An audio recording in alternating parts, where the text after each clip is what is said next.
ये जो भवन बना है ये आधुनिक भवन बना है और सीहोर के लिए एक बड़ी सौगात है।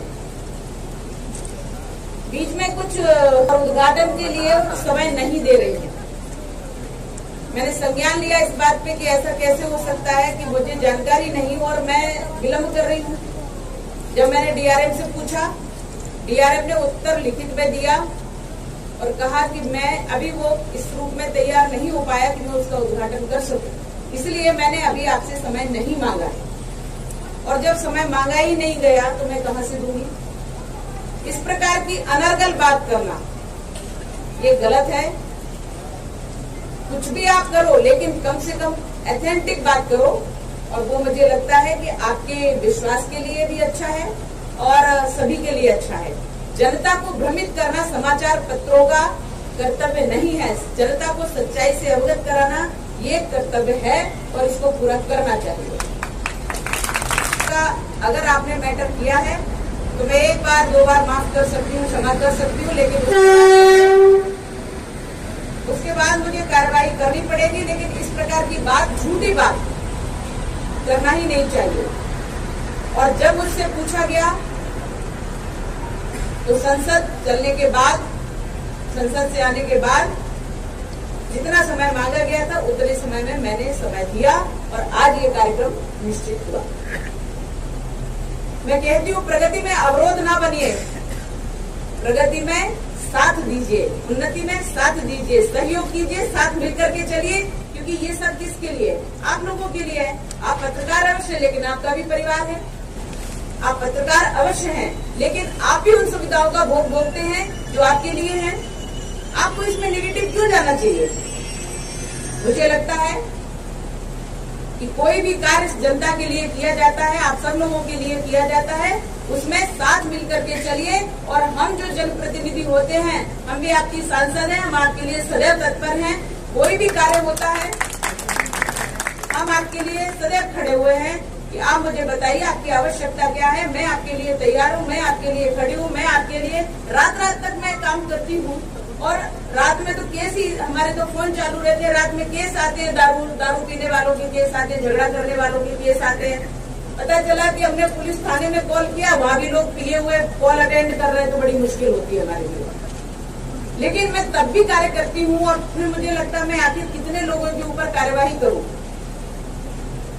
जो झगड़ रहे हैं उनके विरुद्ध कार्रवाई करूं, जो अन्यायी है उसके विरुद्ध करूं, या जो पुलिस वाले पी करके, दारू पी करके और फोन उठाते हैं और कार्रवाई नहीं करते, वो होश में ही नहीं रहते, इसलिए पूरा उनको समझ में ही नहीं आता। ऐसा कई बार हो चुका है। पर मैं सोचती हूँ किस किस के विरुद्ध कार्रवाई करूं। आखिर मैं अधिकारियों को बोल करके इस प्रकार की कार्रवाई होती है, भाई आपके थाने वाले पी करके बैठते हैं, ऐसा कई बार हुआ है। उन्होंने उनको समझाया, फिर आगे क्या हुआ वो जाने। किंतु सच ये है कि मैं सन्यासी और महिला शरीर होने के बाद भी मैं रातों में फोन उठाती हूँ, आप लोगों के लिए तैयार रहती हूँ। लेकिन आप जब इस प्रकार की बातें करते हैं, अनर्गल बात करते हैं, झूठ प्रलाप करते हैं, जो कहीं से कहीं यथार्थ नहीं है, और फिर मीडिया छापती है और कोई पत्रकार विशेष छापता है। मैं कहती हूँ कि आपकी टीआरपी बढ़ने के लिए अगर आप पॉजिटिव विषयों को लेकर के मेरे पास आएंगे, अगर मैं नहीं बोलती हूँ तो आप बोलिए कि विवाद किस कारण से। मैं जब भी सीहोर आती हूँ, सीहोर के पत्रकार कभी न कभी कोई न कोई पत्रकार ऐसा काम करता है जिससे विवाद खड़ा होता है। भाई आप लोगों को क्या, कोई काम जब करता है तो अच्छा नहीं लगता क्या?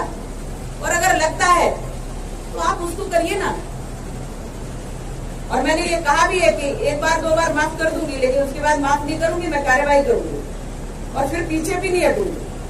अगर मैं आप लोगों के साथ कोई अन्याय होता है और मैं पीछे नहीं हटती हूँ, उसमें कार्रवाई करती हूँ, तो निश्चित रूप से ये समाज का चौथा स्तंभ है समाचार पत्र, जो कि गलत अगर करेगा तो उसके विरुद्ध भी खड़ा होना पड़ेगा।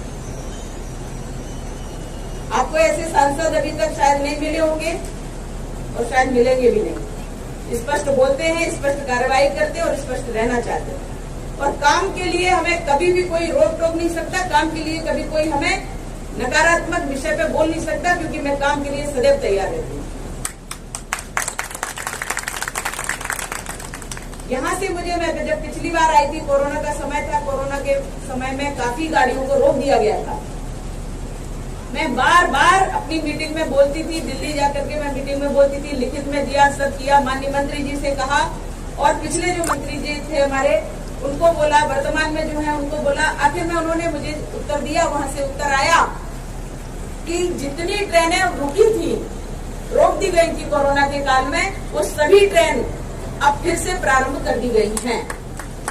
लेकिन यहाँ आकर के मुझे जानकारी मिली कि शायद एक आध ट्रेन ऐसी है जो नहीं मिल पाई, अभी चालू नहीं हो पाई है, तो मैं उसका संज्ञान लेकर के और पुनः इस बात को कहूंगी और वो ट्रेन भी प्रारंभ हो जाएगी। कहीं कुछ ऑर्डर हो चुका है, फिर क्या गड़बड़ी है, मैं जानकारी लेकर के और उसको तुरंत प्रारंभ करवाऊंगी। लेकिन माननीय प्रधानमंत्री मोदी जी के शासनकाल में ये घोटाले बंद हुए हैं, देश की रक्षा होने लगी है, देश की उन्नति होने लगी है, विश्व में भारत का स्थान विश्व गुरु के स्थान पर होने लगा है और भारत हमारा देना शुरू कर दिया है। योग भारत ने दे दिया है, ज्ञान भारत देता ही है और जो कुछ होता है कर्ज भी भारत विदेशों को देने लगा है। और अभी आपने देखा होगा कि जिस प्रकार से रूस और यूक्रेन का जो युद्ध हो रहा था उसमें भारत की क्या भूमिका थी। भारत ने एक झंडा, भारत का कोई एक झंडा उठा करके व्यक्ति खड़ा हो जाता था, उसको आंच नहीं पहुंचाई जाती थी, तो पाकिस्तान के लोगों ने भी अपनी रक्षा करने के लिए भारत का झंडा उठा लिया। बेटा जाओगे कहाँ, आओ बच्चे बाप के पास। और इसलिए बहुत लोग कहते हैं कि तुम बेटा तो बन गए हो पर अच्छे बेटा नहीं बने। तो पाकिस्तान के लिए मैं बोल रही हूँ कि तुम अच्छे बेटे नहीं हो। तुम्हें सुधारने के लिए जो काम किया जाए करना पड़ेगा, भारत कर लेगा, लेकिन बाप से बेटा अलग हो जाएगा, इतना ज्यादा दिन रखना नहीं पड़ेगा, अखंड भारत जल्दी बनाना पड़ेगा और बनेगा। विश्वास मानिए, भारत विश्व गुरु होगा। ये उथल पुथल जितनी भी है वो जल्दी से शांत होगी, क्योंकि हिंदू जाग चुका है और हिंदू जब जागता है तो भारत की रक्षा निश्चित रूप से होती है। आंतरिक कलह जो है वो भी खत्म होगा और देश की सीमाएं भी सुरक्षित रहेंगी। हमारे प्रधानमंत्री मोदी जी इस बात के लिए पूरी तरह से तैयार है। कोई भी देश भारत की ओर तिरछी निगाह करके नहीं देख पाएगा और अगर उसने देखा तो उसको छोड़ा भी नहीं जाएगा। मुझे लगता है मोदी जी जैसे प्रधानमंत्री के शासनकाल में देश सुरक्षित होने के साथ साथ समृद्ध भी है और हो रहा है। आज सब लोगों के लिए सदैव वो तत्पर रहते हैं, चाहे वो कोई भी धारा हो, 370 हो, ट्रिपल तलाक हो, चाहे राम मंदिर का मुद्दा हो। राम मंदिर का मुद्दा खत्म होकर के भव्य मंदिर निर्माण का मार्ग माननीय मोदी जी के शासनकाल में ही हुआ है। इसलिए जोर से बोलेंगे, जय श्री राम।